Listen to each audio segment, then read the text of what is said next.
From the Gert Boyle studio at OPB, this is Think Out Loud. I'm Dave Miller. Starting this Friday, you can pay what you want to see the gamblers, grifters, and showgirls of Guys and Dolls.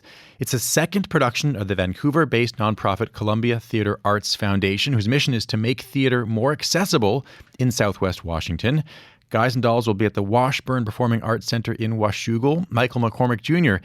is the Executive Artistic Director of CTA Foundation. He joins us now. It's great to have you on the show. Yeah, great to be here, Dave. Thanks for the invite. What made you want to start this company? Oh, man. I grew up on the stage. I did a lot of youth theater and moved away for college, came back to the area, and wanted to get right back into performing again when I came home and realized there really aren't not a whole lot of opportunities, especially in the Vancouver-Clark County area, for all ages performing. And so after spending some time working in the youth theater sphere, I got some friends together and we said, what would it take for us to put something together for all ages performers, for adults, for seniors, for kids to all be able to do this together. And that was about 2 years ago. And so here we are. Were there models for this that you could copy? There were.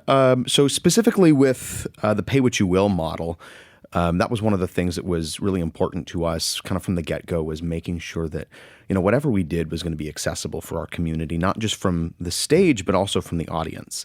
And I had been out in the Lancaster, Pennsylvania area, visiting a friend who had moved out there to pursue a theater career. And at the time, she was in a production of Fiddler on the Roof with a company called Servant Stage. And Servant Stage is a company that does very similar to what we're doing in that they're all ages and they're all pay what you will productions. So anybody that wants to see the show can come in and they can get a ticket for whatever they're able to pay and get to experience this art form that we love so much. How does it actually work in practice, the pay what you will, pay what you can model? Yeah, well, from the audience's perspective, it's pretty easy. You go to our website, you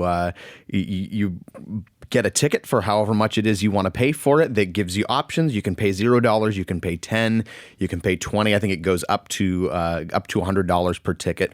Or if you want to just add a specific donation at the end of your purchase, you just select $0, and then there's a page that pops up that says, "Would you like to make an additional donation?" You can put in an amount there.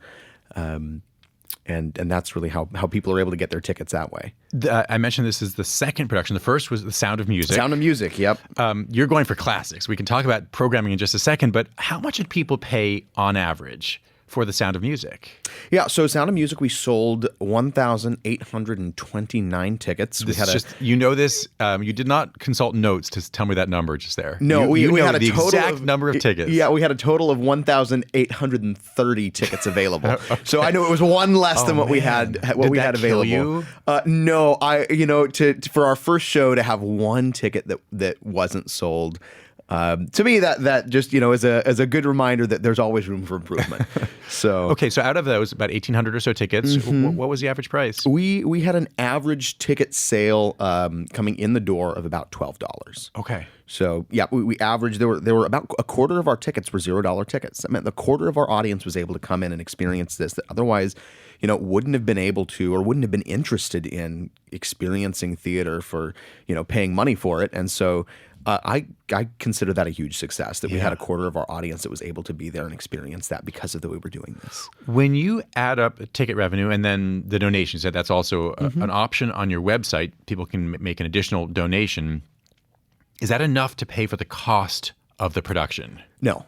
And we knew that going into this. When we started this company, we're not unique in that we rely on multiple revenue sources as a company to actually be able to stay open.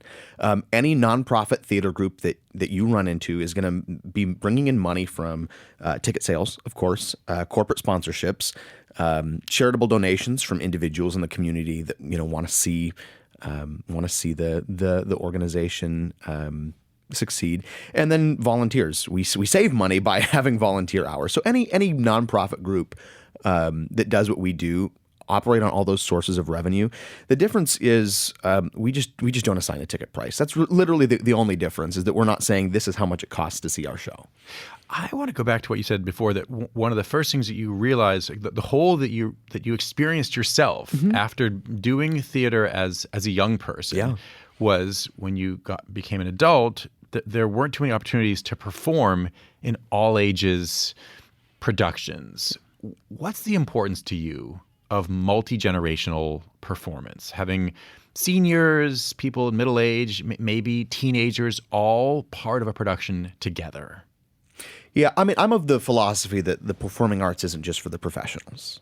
I think that I think it's wonderful to see when people are able to make that a career and are able to make money out of it. But I also think that, art isn't something to be commodified or monetized. I do it because I love it, because I think it's, something that God made me good at, and I want to be able to do it regardless of what else I'm doing in my life, whether I'm, working full-time in sales in my day job. I still have this as something to come and just express myself through. And I want to see other people be able to do that too. I think there are people that have gotten to live through this experience through their lives, people who are, well along into their years, that have this wisdom and this experience to impart on young performers.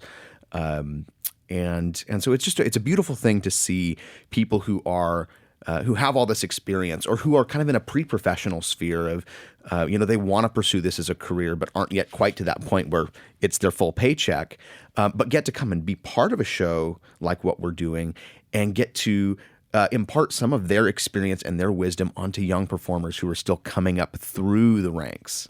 What is the age range that you've had in terms of the performers in these two productions? Yeah, we had in Sound of Music, I think our youngest performer was 8 years old. Our Gretel it was our Marta, actually, was our youngest performer in Sound of Music. And then our oldest performer was our butler, Franz the butler, who I believe is in his late 70s.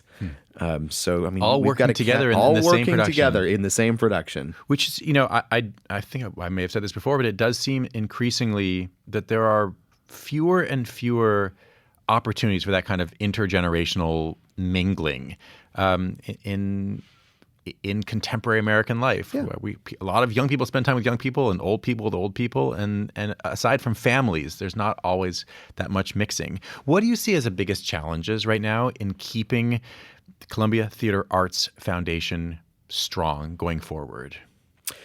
Yeah, I mean, finances it's always a challenge, especially when you're working with a company that's all pay what you will. When we're not demanding anything from anybody. Our philosophy is to ask politely and never demand. And that's the public broadcasting model.